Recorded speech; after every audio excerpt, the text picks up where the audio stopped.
and welcome to Hilton Head Fishing Adventures. My name is Captain Charlie Beeden, and today we're going to talk a little bit about distance casting while fly fishing. Hopefully I'll be able to give you a few tips that may add a few more feet to your fly cast.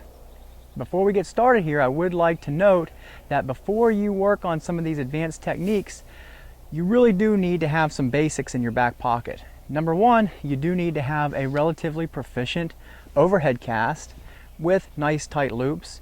You also need to be proficient with the double haul.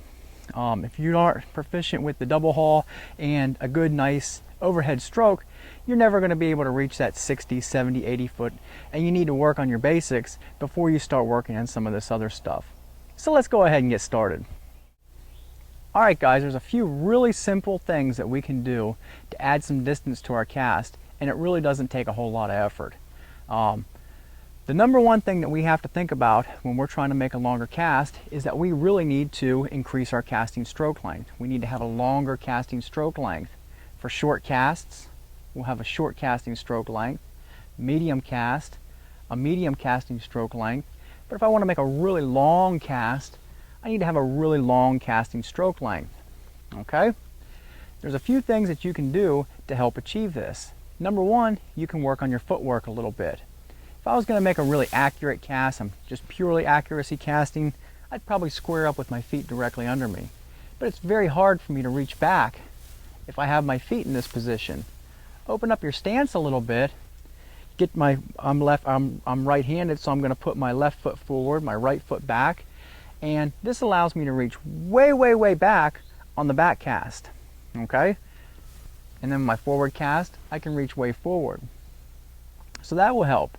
Another thing that you can do is you can actually reach or rock your body. On your back cast, you'll notice I'm going to stretch out a little bit. Forward cast, I can even stretch forward a little bit. That will also help increase the casting stroke length.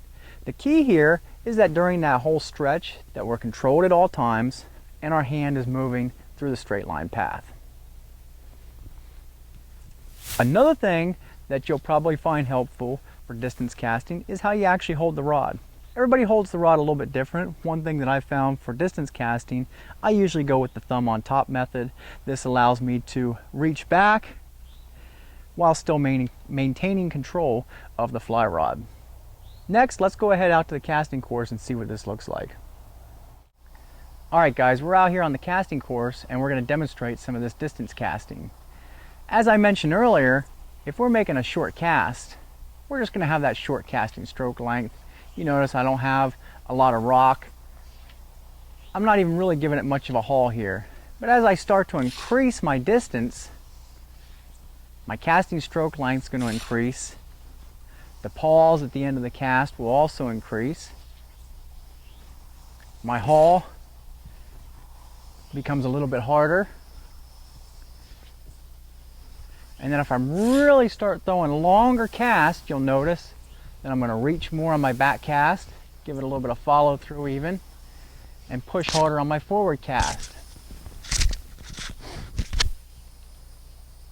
What I want you guys to do, or what you may want to try as far as drills in your backyard to help achieve the distance that you're looking for, is to just start out where you feel the most comfortable.